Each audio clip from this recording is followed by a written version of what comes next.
तो hello guys, स्वागत है आप सभी का आज की वीडियो में। और आज हम लोग पुनः आए हिंदी का जो वर्णिका है, जिसका दूसरा भाग हमारा हिंदी का क्लास 10th का है ना। उसमें हम लोग पढ़ने वाले हैं पहला अध्याय दही वाली मंगम्मा को। काफ़ी रोचक और इंटरेस्टेड कहानी है। इसका मैं एक शॉर्ट नोट्स आपको बीच में तैयार किया हूँ, जो क्लास 10th का जो एग्ज़ाम आने वाला है 2027 में आपके लिए काफ़ी हेल्पफुल रहने वाला है इससे। तो इसमें हम लोग टोटल नोट्स का जो सारांश होगा वो हम लोग पढ़ने वाले हैं, और इसी के साथ साथ हम इसका क्वेश्चन आंसर भी करेंगे लास्ट में। तो वीडियो में बने रहिएगा, और वीडियो अच्छा लगा तो वीडियो को लाइक और कमेंट करके बताइएगा कैसा लगा ये हमारा सेशन। और अगर चैनल पर नए हैं तो चैनल को ज़रूर सब्सक्राइब कर लीजिएगा, ताकि और साथ साथ बेल आइकन भी प्रेस कर लीजिएगा, ताकि जो हमारा लेटेस्ट अपडेट रहेगा वो सबसे पहले आप तक जाएगा। आइए कहानी में बने रहिएगा सभी। कहानी का नाम है दही वाली मंगम्मा। चैप्टर का नाम है दही वाली मंगम्मा।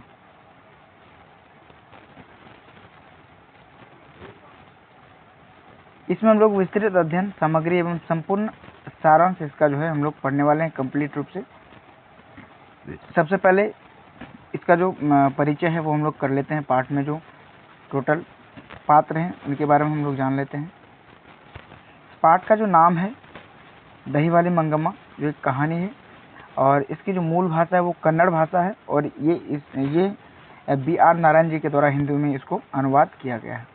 मुख्य विद्या है इसका सामाजिक पारिवारिक कहानी है ये, और मूल लेखक जो है इनके वो श्रीनिवास मास्ती वेंकटेश अयंगर जिसको कहा जाता है ना, मास्ती वेंकटेश अयंगर। और मुख्य उद्देश्य इस कहानी का है कि पारिवारिक संबंधों, सास बहू के द्वंद्व और नारी की आत्मनिर्भरता का इसमें चित्रण किया गया है ना। पाठ में सबसे पहले तुम लोग लेखक का परिचय जान लेते हैं। सबसे पहले हम लोग लेखक का परिचय जान लेते हैं। इसमें कहता दही वाली मंगम्मा कहानी के लेखक श्री निवास जी हैं। इनका पूरा नाम जो है मास्टर वेंकटेश अयंगर है। वे कन्नड़ साहित्य के सर्वाधिक प्रतिष्ठित और सम्मानित रचनाकारों में से एक हैं। उनका जन्म 6 जून 1891 ईस्वी को कर्नाटक के है ना 6 जून 1891 ईस्वी को कर्नाटक के कोलार नामक स्थान पर हुआ था। उन्होंने कन्नड़ साहित्य में अभूतपूर्व योगदान दिया, जिसके लिए उन्हें साहित्य जगत के सर्वोच्च सम्मान ज्ञानपीठ पुरस्कार से भी नवाजा गया। उनकी कहानियों में भारतीय समाज, उनकी संस्कृति और पारिवारिक जीवन और आम मानवीय संवेदनाओं का बेहद जो है संजीव और मर्मस्पर्शी चित्रण भी मिलता है। यह कहानी कन्नड़ भाषा में, ये जो कहानी है कन्नड़ साहित्य की एक कालजयी रचना है, जिसका हिंदी अनुवाद B.R. नारायण द्वारा कुशलतापूर्वक किया गया था। इस कहानी को B.R. नारायण जी के द्वारा हिंदी में अनुवाद किया गया, और मूल रूप से ये एक कन्नड़ भाषा की कहानी है।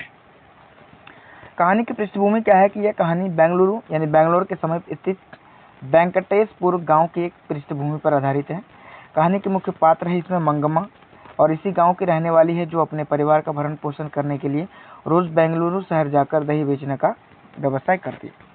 यह कहानी केवल एक दही बेचने वाली महिला ही की दिनचर्या ही नहीं, बल्कि यह हर भारतीय घर में पाई जाने वाली सास बहू के बीच के अधिकार, नियमन, आत्मसम्मान और पारिवारिक कला की एक सार्वभौमिक कहानी है ना।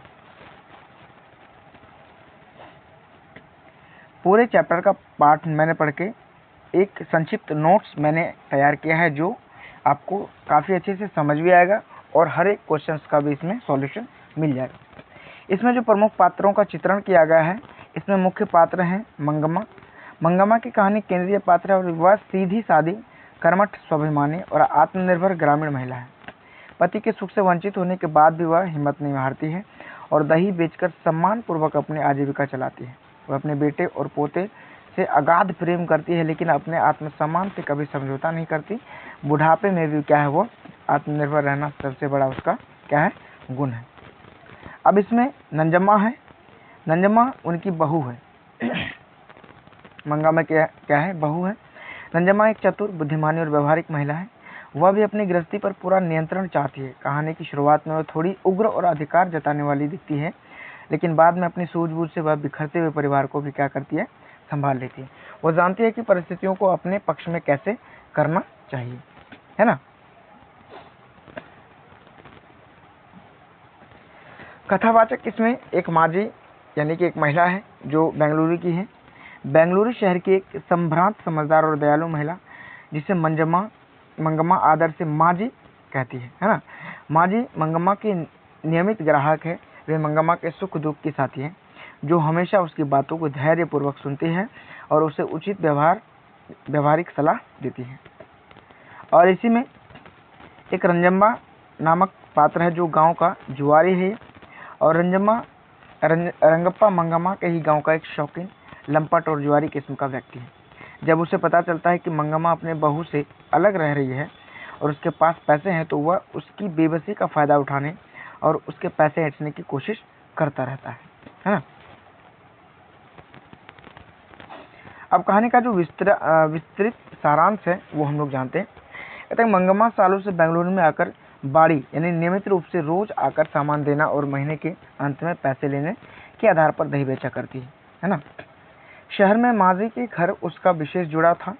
वह दही के बाद माजी के पास बैठकर अपने घर परिवार की बातें साझा किया करती थी। मंगम्मा का एक बेटा और एक बहुत छोटा पोता था।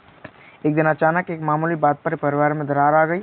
मंगम्मा के पोते ने कोई शरारत की थी, जिसके कारण उसकी मां नंजम्मा ने उसकी जमकर पिटाई कर दी। अब अपने पोते को रोता देखकर मंगम्मा से रहा नहीं गया और उसने अपनी बहू को डांटते हुए कह दिया कि री राक्षस, इस छोटे से बच्चे को क्यों पीट रही है ना। बस यही बात नंजम्मा को चुभ गई और उसने अपने अधिकार क्षेत्र में हस्तक्षेप माना और पलटवार सास को कड़े शब्द में कह दिया। बात बढ़ते बढ़ते बेटे तक क्या हुआ, पहुंच गए। अब बेटे क्या करते हैं आगे देखते हैं।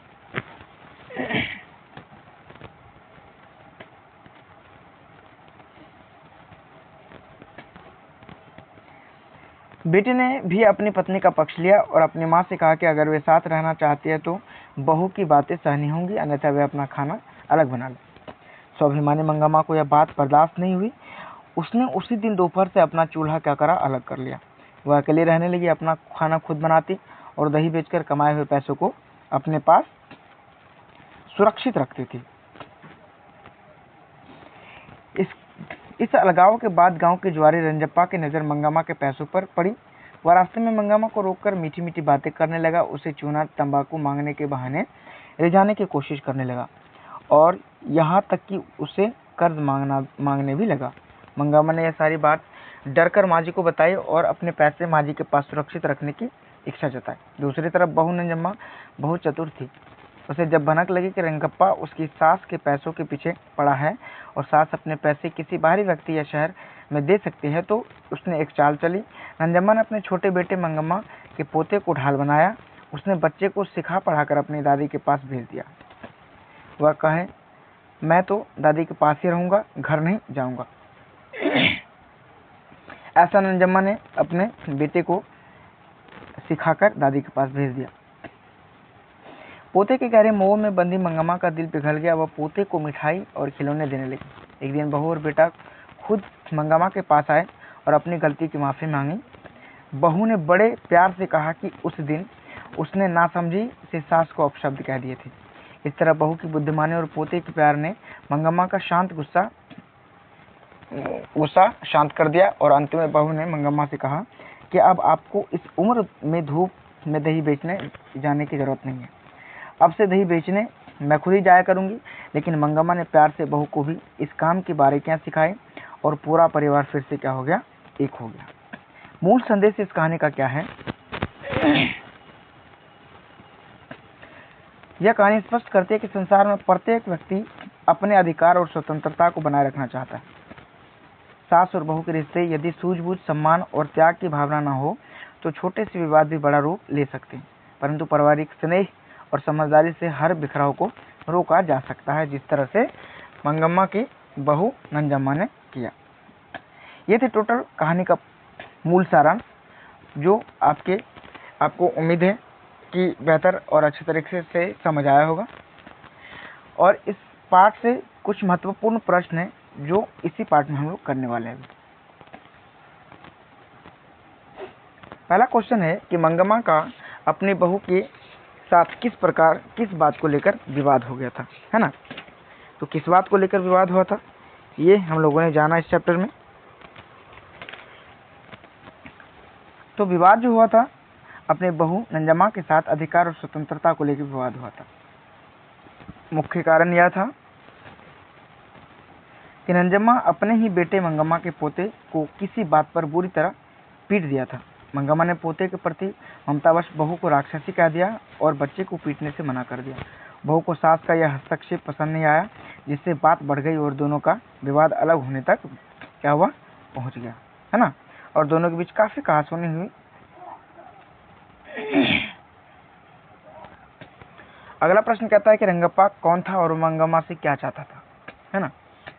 तो रंगप्पा मंगम्मा के ही गांव का एक शौकीन जुआरी और लंपट स्वभाव का व्यक्ति था। वह जान चुका था कि मंगम्मा का अपने बेटे बहू से झगड़ा हो गया है और वह अलग रह रही है। उसके पास दही बेचने से कमाए हुए बहुत सारे पैसे हैं। रंगप्पा मंगम्मा के अकेलीपन की स्थिति का लाभ उठाकर उससे पैसे उधार कर लेना चाहता था और उसे अपनी जाल में फंसाना चाहता था, है ना। अगला क्वेश्चन कहता है बहू ने सास को मनाने के लिए कौन सा तरीका अपनाया, है ना। तो बहू नंजम्मा चतुर और दूरदर्शी थी। जब उसे पता चला कि गांव का रंगप्पा उसकी सास के पैसों पर नजर गड़ाए हुए हैं, तो उसने सास को मनाने के लिए अपने बेटे मंगम्मा के पोते को एक माध्यम के रूप में इस्तेमाल किया। उसने बच्चे को बहला फुसलाकर अपनी दादी के पास रहने के लिए क्या करा, भेज दिया।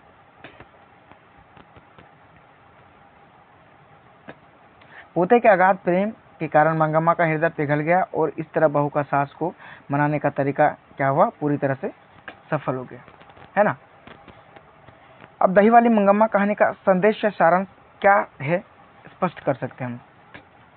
कहानी का संदेश यह देती है कि संयुक्त परिवारों में सास और बहू के बीच आपसी सामंजस्य, धैर्य और सूझबूझ का होना अत्यंत आवश्यक है।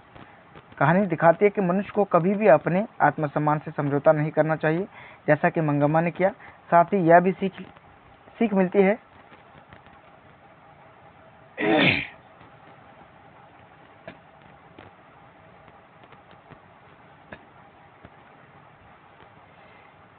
बाहरी लोग हमेशा पारिवारिक फूट का फायदा उठाने की कोशिश करते हैं, जैसे रंगप्पा ने किया था।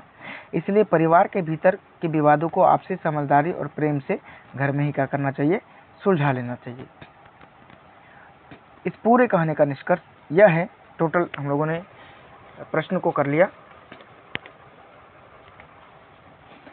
निष्कर्ष यह कि दही वाली मंगम्मा भारतीय ग्रामीण परिवेश और पारिवारिक जीवन का एक सजीव दस्तावेज है। श्रीनिवास जी ने अत्यंत सरल और मर्मस्पर्शी ढंग से दिखाया कि नारी चाहे ग्रामीण हो या शहरी, व आत्मसम्मान प्रिय होती है। कहानी का सुखद अंत पाठक को पारिवारिक एकता और प्रेम के महत्व के प्रति क्या करता है, जागरूक करता है। टोटल हम लोगों ने इस चैप्टर का पूरा सारांश पढ़ लिया और इससे जो रिलेटेड क्वेश्चन है वो हम लोगों ने कर लिया। आशा है और विश्वास भी है कि आप लोग को यह चैप्टर काफ़ी पसंद आया होगा। तो किसी भी प्रकार की जानकारी के लिए आप कमेंट सेक्शन में कमेंट ज़रूर करें, और जो भी प्रॉब्लम आई होगी या किसी भी चीज़ को समझना हो तो आप ज़रूर बताइए कमेंट में लिख के, हम उसे और भी अधिक तरह से आपके बीच डील करने का कोशिश करेंगे। साथ साथ अगर PDF चाहिए आपको तो PDF के लिए व्हाट्सएप नंबर दिया हुआ है, आप उस पर मैसेज करें और आपको बिल्कुल फ्री तरीके से आपको PDF मिल जाएगा। तो मिलते हैं हम लोग अगले वीडियो में इसी चैप्टर से रिलेटेड कुछ ऑब्जेक्टिव, जो VVI ऑब्जेक्टिव रहेंगे और आपके एग्ज़ाम के लिए काफ़ी महत्वपूर्ण होंगे। आज के सेशन में बने रहने के लिए आप लोगों का बहुत बहुत धन्यवाद।